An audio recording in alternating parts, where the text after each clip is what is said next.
Verdade. Hoje nós temos um tema importante, inclusive um tema é, é, de muita relevância. Pessoas que tiveram as suas aposentadorias suspensas terão que receber agora indenizações por parte do INSS.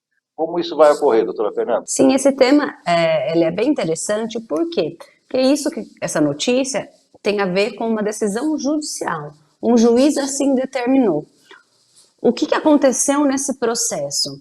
Então, aqui a gente está falando, nesse processo específico, era uma aposentadoria por invalidez, em que esse segurado recebia esse benefício por mais de 14 anos pelo INSS. E o INSS, através da operação Pente Fino, sem nenhuma justificativa, cancelou esse benefício, cortou o benefício. E aí essa ação foi para a justiça e ali correu, e o juiz, além de restabelecer o benefício voltando o pagamento, ele também determinou uma indenização para o segurado. Pelo fato de o quê? Pelo fato de não ter provas suficientes e que o INSS não poderia ter cancelado, ter colocado essa pessoa no pente fino, se há mais de 14 anos ela vinha recebendo esse benefício de aposentadoria por invalidez. Então, de uma hora para outra, o INSS cancelar. Se sabe já que quando acontece isso, entra na justiça para pedir o restabelecimento. Isso é o procedimento comum. O interessante dessa notícia é que o juiz, além dele restabelecer, ele também condenou o INSS a uma indenização, nesse caso, de R$ 5.000, por conta desse pente fino, dessa alta que foi dada de forma ilegal. Ali dentro desse processo, o que se existiu?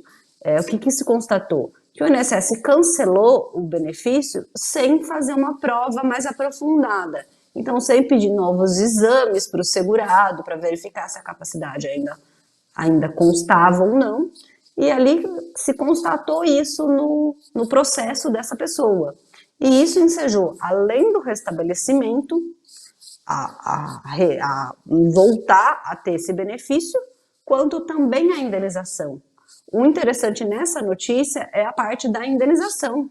Claro, foi uma decisão judicial, um juiz que concedeu, mas isso abre porta, abre precedente para, quando se tratar de pedido judicial e verificar que tem alguma ilegalidade gritante, algo em que se verifica que aquilo não era para ter ocorrido, o advogado, além dele pedir o restabelecimento, ele pode pedir uma indenização por essa falha, por esse equívoco do INSS e que causa tantas dores, tantos desabores, tanto prejuízo ao segurado.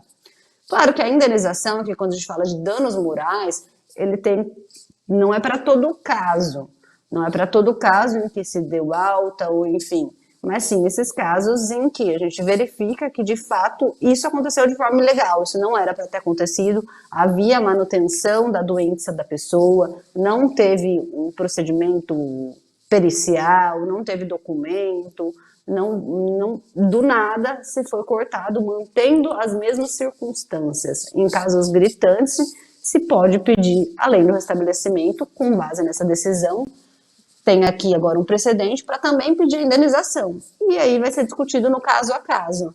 Mas isso já é interessante porque vai dar uma maior intimidação no INSS, que além dele restabelecer, ele, dependendo do caso, também pode ser condenado a pagar indenização por danos morais. Doutora Fernanda, em regra, o que eu percebo na minha vivência como jornalista, como cidadão, o governo normalmente ele é muito truculento quando ele quer tomar alguma medida e normalmente essa truculência ocorre por mudança de chefia, por mudança de orientação, pela sanha arrecadatória. Então, quando eu era criança, os jovens da minha época falavam assim, bem feito, né? Bem feito é quando havia uma espécie de punição para quem fez alguma coisa errada. Nesse caso aí, a própria justiça está impondo, então, ao INSS essa condenação mais no sentido moral, porque a senhora falou que não alcançará todo mundo, né, doutora Fernanda? Mas isso aí é uma punição, além de pecuniária, de certa forma moral, pelo próprio erro do INSS? Sim, ela pode ser um pouco, vamos colocar assim, ser um pouco intimidatória e ter os fins repressivos, aquele fim de que corrigir para que aquilo não aconteça novamente. Mas quando eu digo que não é para todo mundo, é que depende do caso específico, porque dano moral tem que comprovar que houve um dano, que aquela situação era grave, não é todo cancelamento, toda alta do INSS que vai ensejar uma indenização. O advogado pode pedir, mas se o juiz efetivamente vai conceder ou não, é outro patamar.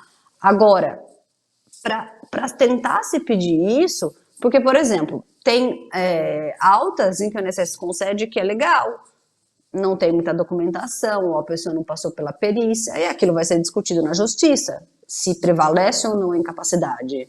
Agora, casos em que se verifica que está tudo igual, a doença não melhorou, o segurado continua incapaz, recebia aposentadoria por invalidez há muitos anos e o INSS deu alta, aí tem uma grande chance, tem uma suspeita de que, nesse caso, a lei do restabelecimento pode pedir uma indenização por esse erro, vamos colocar assim. Perfeito. A senhora trouxe uma informação também muito importante. Quando a pessoa ela é vítima dessa suspensão, a primeira coisa que ela deve fazer é procurar um advogado, um profissional da área, especialista nessa área de previdência, doutora Fernanda?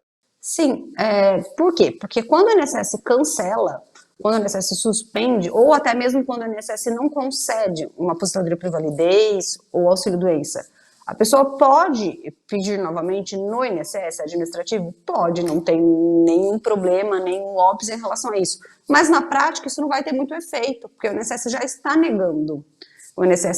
Se o INSS cancelou, ela pedir novamente ou recorrer ali dentro do próprio INSS, juridicamente pode ser feito isso, mas na prática não vai surtir quase efeito, porque ela vai estar falando de novo com os funcionários, com o sistema do INSS que já negou o benefício. Nesse caso, o ideal é ir direto para a justiça. Então, pedidos negados, negativa de concessão de benefício, em que o INSS negou, o caminho é ir para a justiça, ou que o INSS deu por um período, concedeu por um período, mas deu a alta ao benefício. E também, nesse caso de indenização, de pedido de indenização, sempre na via judicial. Não tem como fazer esse pedido na via administrativa.